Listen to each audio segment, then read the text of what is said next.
Good afternoon, sports fans from all around the globe.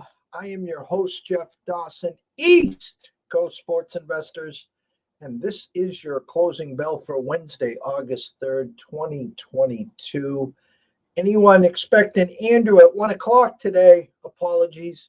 Both of us had some unexpected business to take care of. Andrew will be back tomorrow at 10:30 a.m. With our weekly report across the border with our CFL work there. In the afternoon, evening, myself and Scott will be back with the closing bell for Thursday afternoon. And on Friday, Scott will be here in the morning.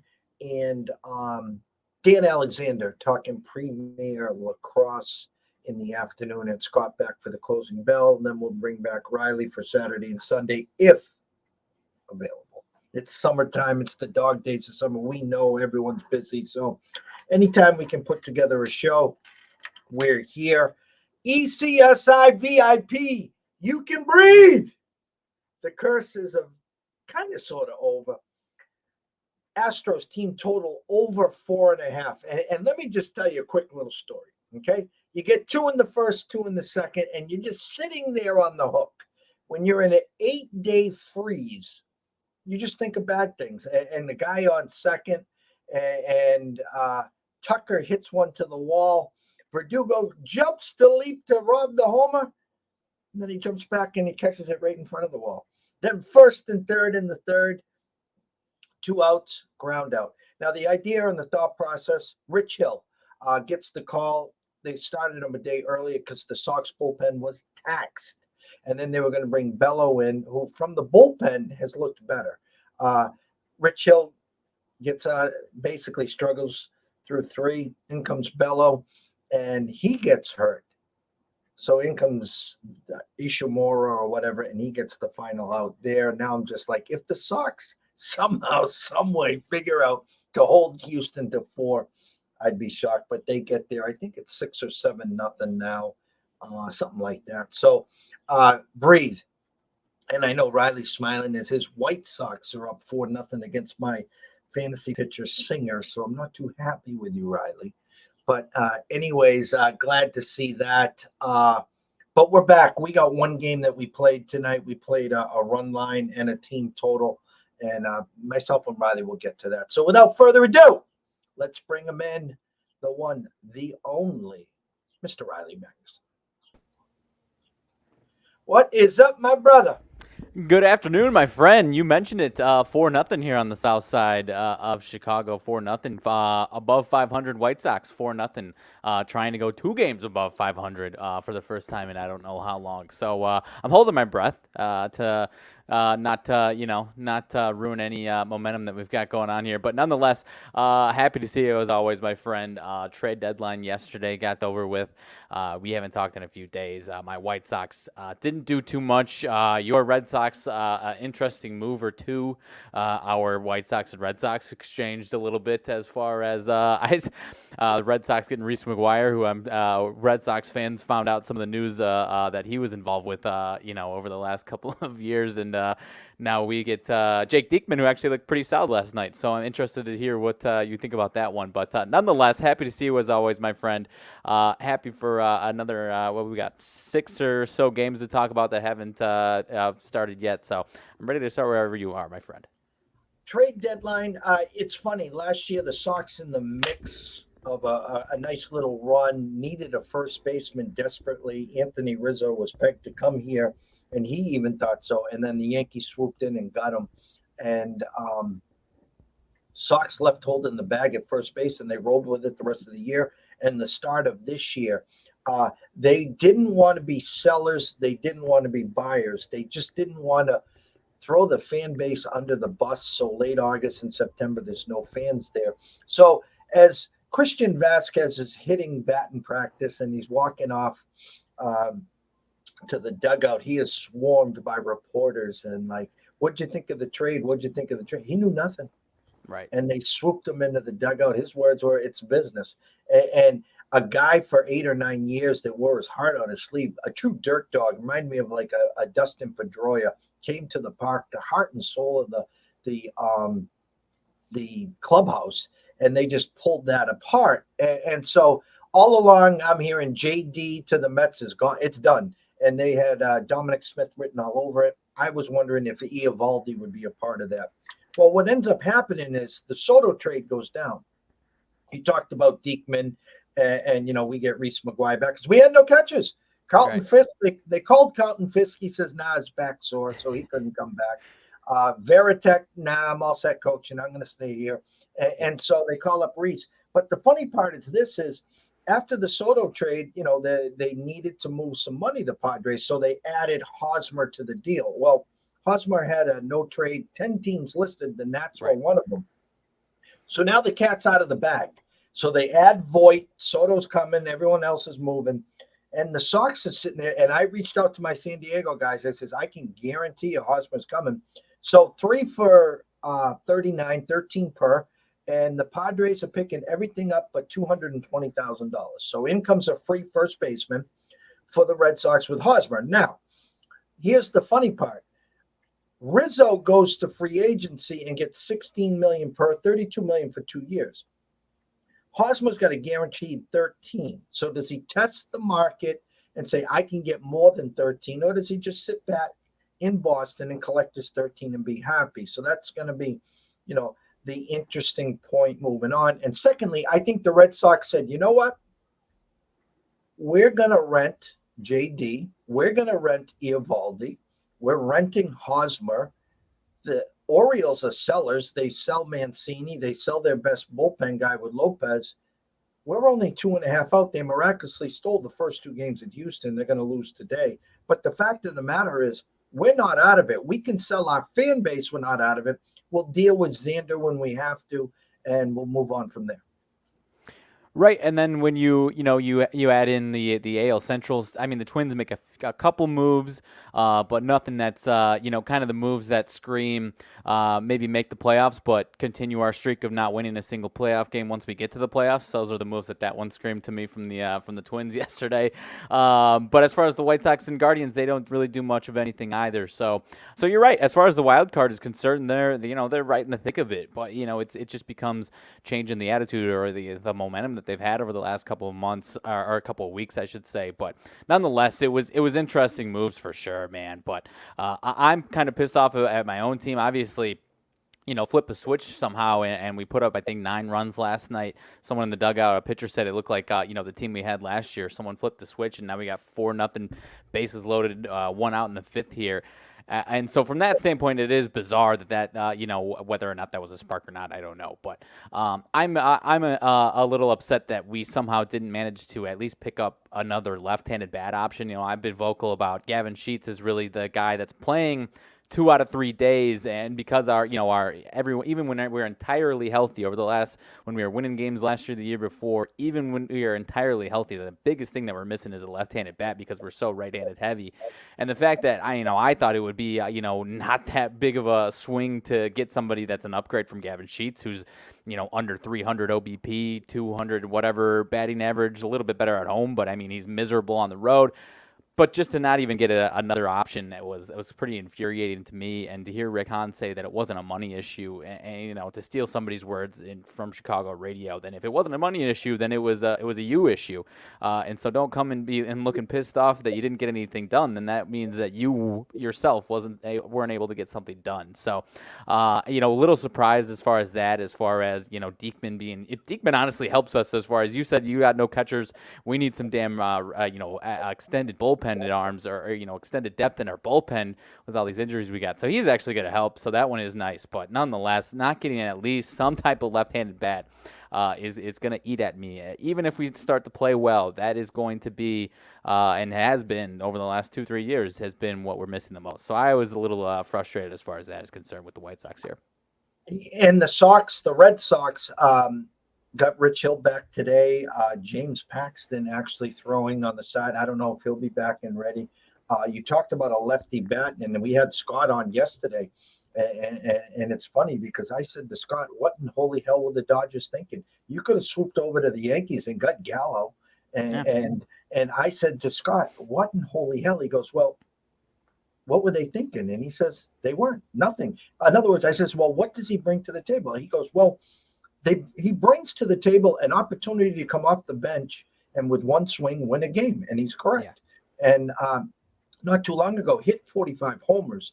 And, the Dodgers find ways to turn these guys around, even though Bellinger hasn't, drink the Kool-Aid in the last couple of years. He's as dumb as a bag of bricks. But, it's these pieces that you add and you scratch your head that miraculously somehow, some way end up working.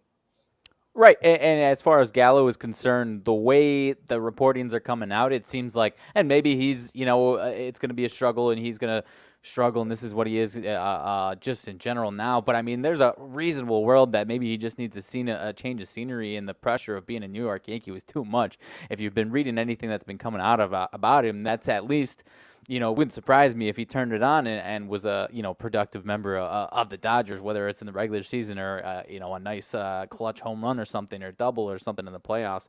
So I don't think it's a bad move. He doesn't seem like a bad teammate guy or a locker room guy either. So I think it's a low-risk situation there as far as that one is concerned. So, yeah, as far as not trying it, it just kind of seems to me that, we've talked about it as far as there's a lot of teams that no matter what they do, they probably don't feel like they can climb that hump and win a World Series. But also, from the White Sox perspective, especially, and I think there's probably a few other teams, they just probably value their own minor league guys a little too much, and it's tough for them to part ways for them when it's not a home run swing of a trade, which, through the White Sox rebuild, credit to Rick Hahn, he's catching a lot of backlash this year.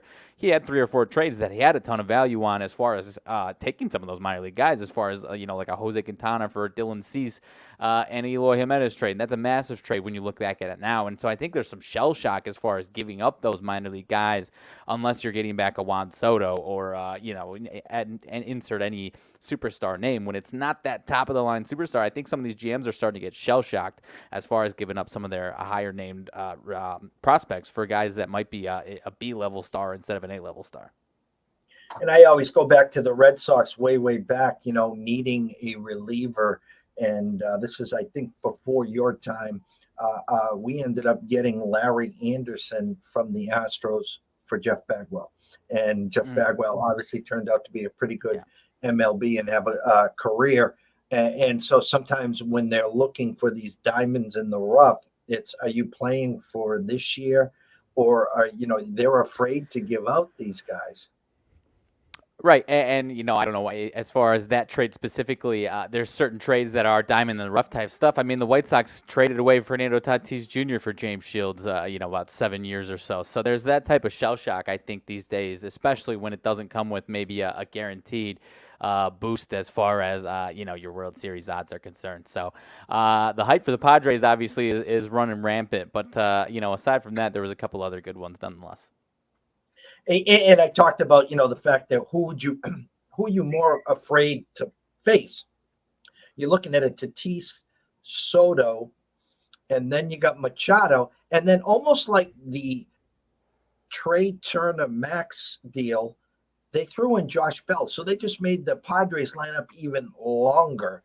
And then on the other side, you got Mookie Betts, you got Trey Turner, and you got Freeman. So I hate to say this. It's going to be great. It's going to be fun. The Padres is still no luck to get in there. We know that. They're not going to win the division, so they're going to have to get one of the wild cards. And the Mets are just still sitting there. And it pains me to say this, TJ, if you listen, it pains me to say this.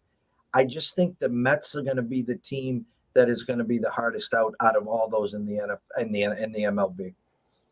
I don't disagree, especially, there was, at a certain point not that long ago, there was concern that maybe DeGrom's not going to come back, but he obviously looked all right last night, and yeah, if you put them together at the right time and they're healthy, that pitching staff, as far as going back to the Dodgers versus San Diego conversation, who are you more afraid of? I think it's whoever's pitching staff is hotter at the right time, and obviously if the Mets pitching staff is healthy and hot at the right time, it's going to be pretty damn tough to get through. It doesn't matter what that, it doesn't matter who the offensive lineup is. So I'm kind of with you for the most part. Health permitting, I'm interested in the Mets as well.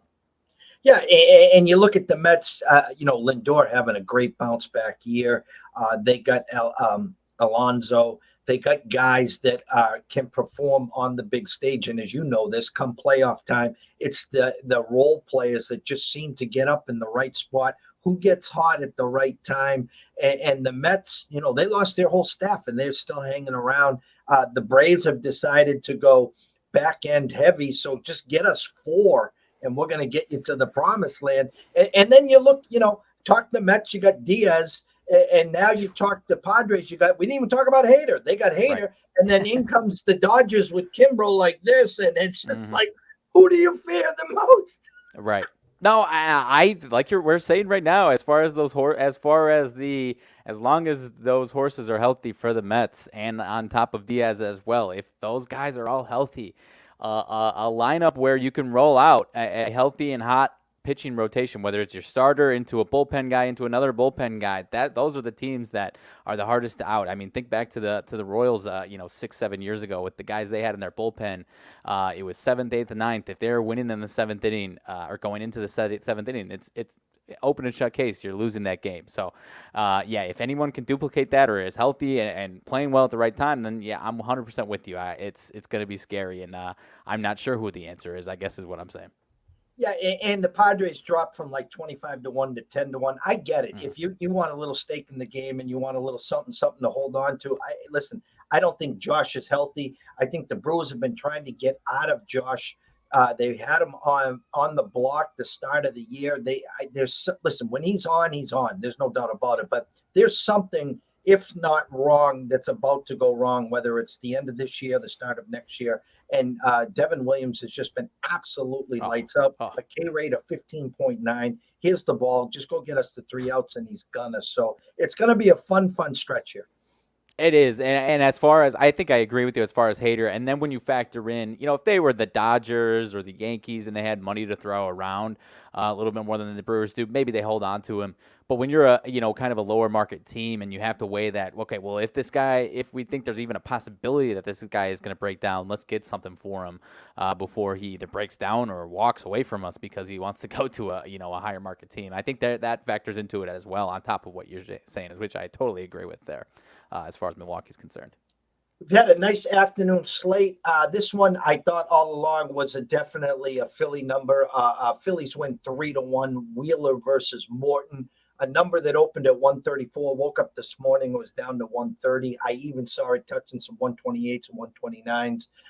Phillies dog, get that done. Mets up 2-0. Bassett versus Sanchez, looking for a bounce back as DeGrom loses yesterday, filing again for non-support. It was so funny watching all the Met people say, just same old. They can't score for that guy. Toronto, Tampa. Tampa comes back and wins 3-2. Beeks over Kukuc. This was a surprise. Not that the final score, but what happened as Seattle puts up a touchdown in the first inning, 6 runs against Garrett Cole. Intro Castillo, thanks for the run support. They beat the Yankees 7-3 in the Bronx. Again, a number opened at 171, went to 165. Smelt like a Seattle number, ends up being a Seattle number.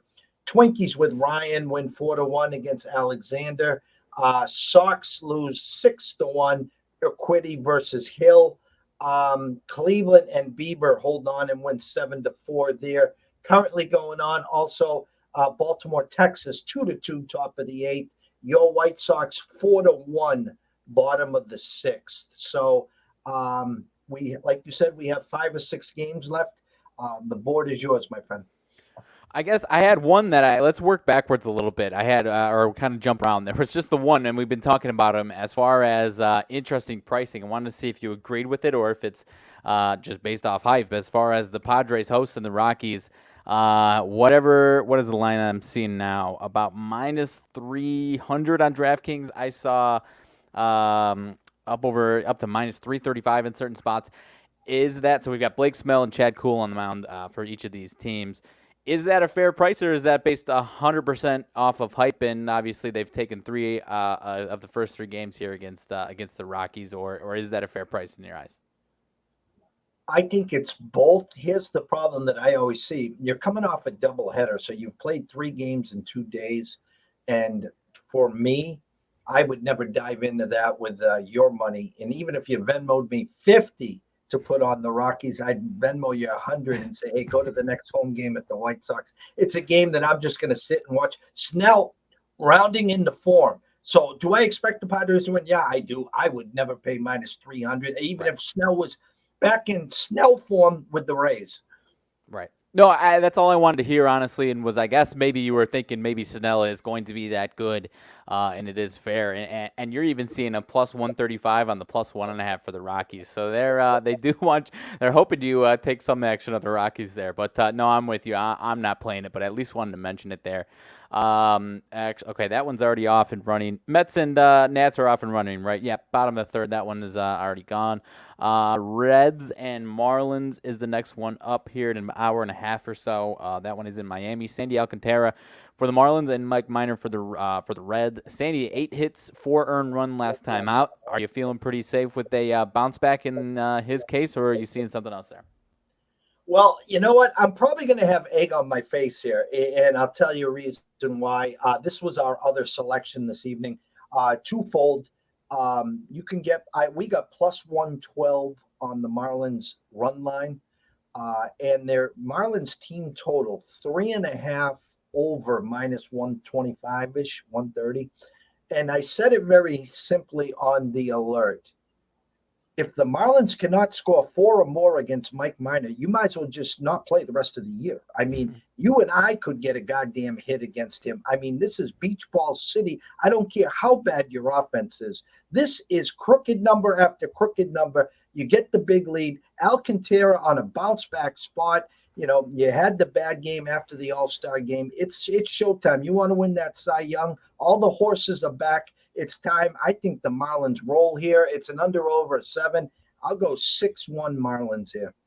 Okay. No, I like it. I'm with you 100% on this one. I mean, and he's also been, there's only been 1 or 2 cases where he's given up 3-4 runs, and I think every time he's bounced back really nicely. So I'm with you 100% on this one. Offense has been rough, but I think it's due for at least some type of a day here. It's been a rough few days here for him, but I'm with you. I think they bounce back.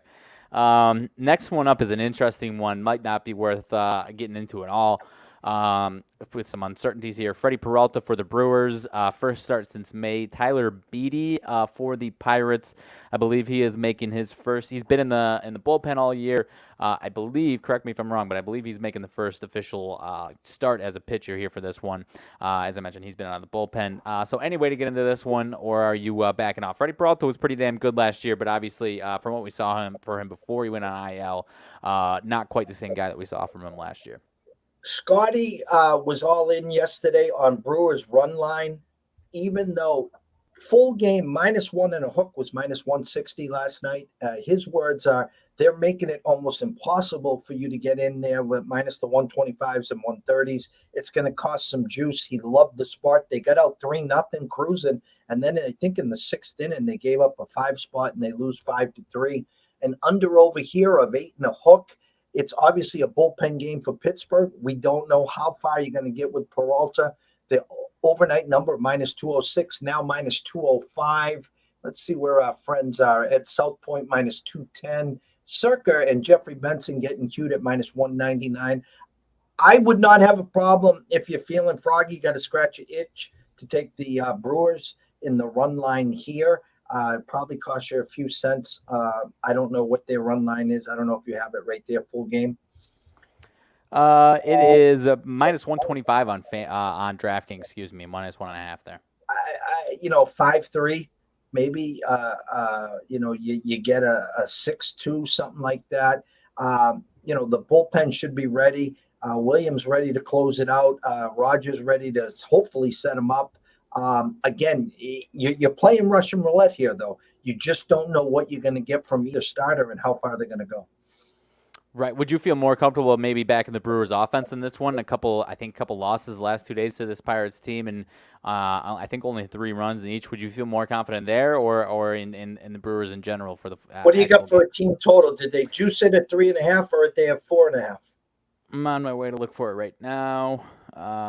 Because that's where I, not saying that's definitely what I would do if I'm doing anything, but I think I would at least have a little more confidence in the Brewers offense. First 5 over 2.5 is minus 110. The full game on DraftKings over 4.5 at minus 140. So they boosted that one. They're telling you they're going to get to 5. They're telling you they're going to get to 5. So I Right. like that angle. I would take a shot with your 2.5 first 5. But when you get 2.5 first 5, and they're not giving you any breaks in the full game either. So they're telling me they're going to get to 5 for you. I'd hate for you, to put up 3 or 4 in the first couple innings, and then you're going to stuck there with the 4 and a hook, and it lands 4-2. Right. No, I'm with you. For me, I'm staying away, but it's at least, something to mention for sure. I'm with you totally on that one. Same division, going to St. Louis in this one. Cubs in St. Louis. Steele versus Mikolas. Obviously, you have your joke with Steele. He is very hit or miss. Mikolas, not terrible numbers, pretty decent numbers on the season, but he's been at times hit or miss in certain spots. Anything from you on this one? Because for me, these two guys have been 2 question marks that I have not been able to figure out for the most part. So I for the most part, stay away when I see these guys on the mound. Steel or aluminum can. That's right. That's the joke. And I tell you right now, peeps, whoever's watching that wants to listen, I back the Cubs tonight. It will be the aluminum can. I can guarantee it. If I back Mikolas in the Cards, it's the steel, man. So it's a lefty. Arenado, Goldschmidt, Carlson, they hit lefties real well. Not like they did to start the year. Again, Cardinals. First 5 minus the hook. Cardinals, full game minus the run line. Cardinals, minus the team total. If you want to push all in, I don't have a problem with it. You'll know early. So if you're on that side and you get the steel versus the aluminum can, just be ready to jump in on the Cubs. Right. No, I'm with you. And just to read the 2, 3, and 4 hitters for the Cardinals versus Steele lifetime. Edman 3 for 5 lifetime. Goldschmidt 3 for 7 lifetime. Arenado 2 for 6 lifetime. So these guys have, obviously 2 for 6 is small sample size, but 333 or higher on those 2, 3, 4 guys. So I'm with you. If I'm going anywhere, I think Steele is the aluminum can tonight. Hopefully for our sake here, if you're taking the Cardinals. Go ahead. And it was funny because the sleeper in the Soto deal was the Cards. They were trying to come in the back door. And the sticking point is they didn't want to give up Dylan Carlson. They did not want to give him up. They had an opportunity to get Soto. The pieces were right there. They just had to add Carlson. They didn't. And then an hour later, they traded Hader for Jeff Montgomery. They added another arm. So they went that route. It'll be interesting to follow Soto in his next few years and what he does with this playoff run with the Padres. And I'm not comparing Carlson to Soto because there was other pieces involved here. But the fact of the matter is, if you could have sandwiched Arenado, Soto, Goldschmidt, I mean, you got the righty right there. I mean, come on, guys. You had an opportunity to get that fan base buzzing. Yeah, and it's an organization that obviously is chomping at the bit to get back to where they were, and that's kind of another situation of just liking your guys that you have a little too much, I think. So, not to keep harping on that, but I'm with you. I hearing that out loud makes me cringe a little bit harder. I have a couple close friends that are good Cardinals or big Cardinals fans, but actually hearing those out loud, what that murderer's row would have been it hurts even more. So, moving on to the next one, Ohtani on the mound for the Angels here tonight. Did not get traded. He was not sure how seriously that was, but obviously certain teams were inquiring about him. Hosting Oakland tonight, Caprillion for the A's. Actually a 1.93 ERA in July for Caprillion. Obviously Ohtani is Ohtani. Would you be expecting a little regression from Caprillion in this one, or is this situation maybe he's kind of rounding back into form? He was decent last year, or are you just kind of sick of this Angels team altogether in this one? Looking at the numbers and the prices, okay, my stench meter is perking up here. My spidey senses, because Shohei has been Shohei. And we know the Angels suck right now. And we get that. They traded Brad Marsh. They traded Glacis. They're done. Yep. We know that. But that number in my eyes should be a lot higher. I've talked at length this month how good Caprillion's been, and he's been lights out. And we know Oakland can't score, yet Shohei's only minus 220. It smells to me. I'm going to go on on record here, guys. A little beer and pizza money on Oakland, plus the 180, 190, 200, whatever you get, number one. Number two, sprinkle a little on them, plus a 1.5. You can get that close to even. Now, listen, I could be totally wrong. Shohei goes out, strikes out 15, and then they win 6-0. I just haven't seen it from this Angels team. No, I'm with you. And when you have these guys that are so clear and obviously dominating the way they have against bad teams, especially, this number typically is a little bit higher. And so, I if I'm being honest with you, I didn't have you kind of turned me onto that as we're talking about it. I didn't have strong opinions either way, but as you're talking to me, I'm 100% with you. I see on DraftKings plus 1.5 at minus 105, so maybe there are some spots that are closer to even on that one, and then plus 195 or somewhere around 2-1 for that one. So, that Angels lineup, when you're looking at it a little closer, especially with Trout on the IL right now, it does not look very enticing if you're back in the Angels either. So, I think only one more. I already mentioned the Rockies and Padres game, so the last one up, Dodgers and the Giants in this one. Urias and Alex Cobb for the Giants. The Giants, obviously, as cold as just about anybody in baseball right now, dropped the first two to the Dodgers here. Have lost, I don't know how many games in a row to the Dodgers, at least 5 or 6, if I'm not mistaken, if not more. So anyway, is this one all Dodgers, or is this one maybe a little stinky as well as far as the Dodgers? You can catch the run line for the Dodgers on the road here at plus money in some spots. You just nailed it. So the Dodgers win by 1 or they lose. Coming into this series, SoCal DGen, who comes onto our shows, and he's a big follower on gambling Twitter, had posted the first 9 games. The home team was 9-0 in this series. The Dodgers just come in and just say, you know what, guys, we're going to put you out of your misery. They come, they take the first 2. They're looking for Dodger money here. There's absolutely no doubt they're looking for Dodger money. An overnight number of 171 down to 165. Circa's at 171 now. Again, beer and pizza money. I would take a swing with San Fran here. I would take a swing with them, plus the 1.5. You'll know early, too. If you're an in-game player, just have your hand on that button. You'll know early. But this one, again, also smells to me, Riley. Yeah, and I was hearing somebody, I'm drawing a blank on who it was, as far as Alex Cobb has been better than what his numbers would say, and obviously that's debatable for sure, but only seen this Dodgers team once this year, I think. Wasn't very good, wasn't terrible, but could certainly see some positive regression there. So I'm not disagreeing with you at all. I mean, this Giants team has got some life in them every once in a while here, so it's few and far between these days, but I think you might be onto something with that one. So anything else to mention as far as this one? The Orioles up 4-2 now, as I didn't even see it. I didn't have it on my screen, but 4-2 now into the 9th. They got us on Monday. I looked at that number and I was like, man, Vegas is so smart here. And we were in on Texas with John Gray, who went 1 2/3. We were in on them first 5 in full game, and we got egg on our face. And then Vegas yesterday, not the same line, but pretty close. Egg on. We didn't have the game, but in come the Orioles again. And you know what? It's a team that's rallying, that says, hey, we understand you didn't want to go away from where we're going, because they got some young studs with Rauschman and a handful of others that are on their way. They're putting pieces together in the toughest division in baseball, the American League East. So they get rid of, the fan favorite with Mancini, who hit a 2-run homer today. Thank you, Mr. Mancini. Yeah. The ECSI family thanks you there. They get rid of their closer. They win the first 2 games. They get out 2-0. Now 2-2. Now what do? They scored 2 in the 9th. Now it's 4-2. On the verge of sweeping the Rangers, and yet Vegas opened them up at 162 minus. They were dogs. Texas was minus 162 overnight. This morning minus 155 for the Rangers. So it's just comical how Vegas has a temperature, not on the team, but on the monies that's going to come in.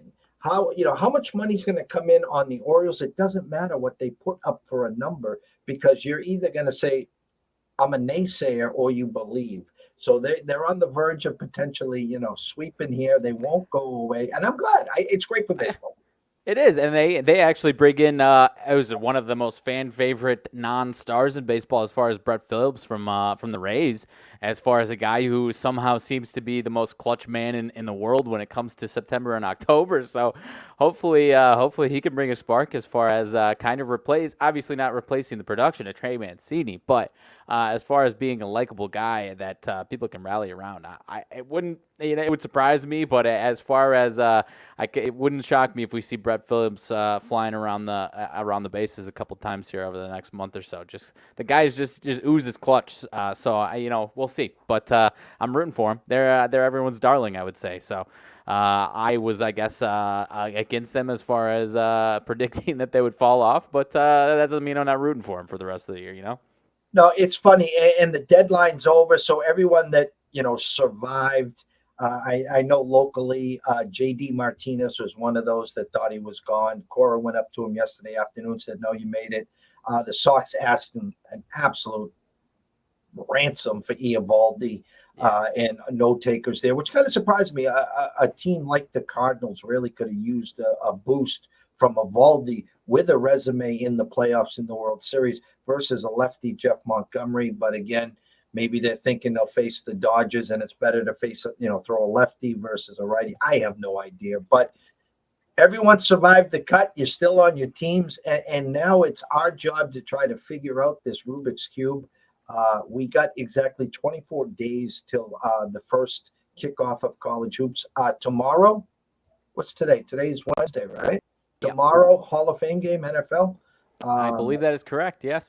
Jaguars and Raiders, the under over a 30. First one to 17 wins. Final score 17-13. You just decide the winner there. But we're going to have a lot of football coming on. We got some special guests. We got some big experts in these lanes. And we got someone from the California area that I met in March, spent a few days with, that we're going to be debuting him on Fridays in his little lobby. And he loves the NFL, and it's going to be exciting to see him live. And we promised him this, and we'll have 17 weeks of him. I won't give out his name. If he's listening, he knows who I'm talking about. But I'm just going to close with this. Rest in peace, Vin Scully. Now, for me, I'll be 56 in November. Okay, I remember personally as a little kid, I was born in 66. I remember 71, 72. So I was like 5-6 years old.